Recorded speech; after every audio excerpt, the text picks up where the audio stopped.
Hi friends, welcome to my KSY inform YouTube channel. ಯಾರಾದರೂ ನನ್ನ ಚಾನಲ್ನ ಸಬ್ಸ್ಕ್ರೈಬ್ ಮಾಡ್ದೆ ನೋಡ್ತಾ ಇದ್ದರೆ ಪ್ಲೀಸ್ ಒಂದು ಸಬ್ಸ್ಕ್ರೈಬ್ ಮಾಡ್ಕೊಳ್ಳಿ.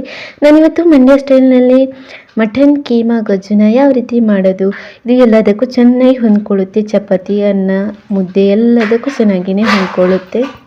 ಮೊದಲಿಗೆ ಒಂದು ಕುಕ್ಕರ್ಗೆ 2 ಸ್ಪೂನ್ ಆಗುವಷ್ಟು ಎಣ್ಣೆ ಹಾಕ್ಕೊಂಡು 1-3 ಕಾಯಿ ಮೆಣಸನ್ನ ಹಚ್ಬಿಟ್ಟು ಹಾಕ್ಕೋಬೇಕು.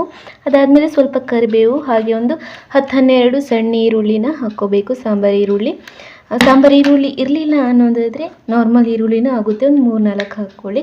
ಅದನ್ನು ಫ್ರೈ ಮಾಡಿದ ಮೇಲೆ ಅದಕ್ಕೆ ಇವಾಗ ಕೀಮಾನ ಹಾಕ್ಕೋಬೇಕು. ಮಟನ್ ಕೀಮಾನ ಹಾಕ್ಕೊಂಡು ಅದಕ್ಕೆ 1 ಟೀ ಸ್ಪೂನ್ ಆಗುವಷ್ಟು ಶುಂಠಿ ಬೆಳ್ಳುಳ್ಳಿ ಪೇಸ್ಟ್, ಹಾಗೆ ಅರಿಶಿನ, ರುಚಿಗೆ ಬೇಕಾದಷ್ಟು ಉಪ್ಪು, ಹಾಗೆ ಇವಾಗ ಮಸಾಲೆಗಳನ್ನು ಆ್ಯಡ್ ಮಾಡ್ಕೋಬೇಕು. ಮಸಾಲಕ್ಕೆ 1 ಟೀ ಸ್ಪೂನ್ ಆಗುವಷ್ಟು ಅಚ್ಕಾರದ ಹುಡಿ, 1 ಟೀ ಸ್ಪೂನ್ ಆಗುವಷ್ಟು ಧನಿಯಾ ಹುಡಿ, 1 ಟೀ ಸ್ಪೂನ್ ಆಗುವಷ್ಟು ಗರಂ ಮಸಾಲ ಹುಡಿನ ಹಾಕ್ಕೋಬೇಕು. ಇಷ್ಟೇ ಹಾಕಬೇಕಾಗಿರೋದು, ಬೇರೆ ಯಾವುದೇ ರುಬ್ಬಿಟ್ಟು ಪೇಸ್ಟು ಇವೆಲ್ಲ ಏನು ಹಾಕ್ಕೊಳ್ಳೋದಕ್ಕಿಲ್ಲ.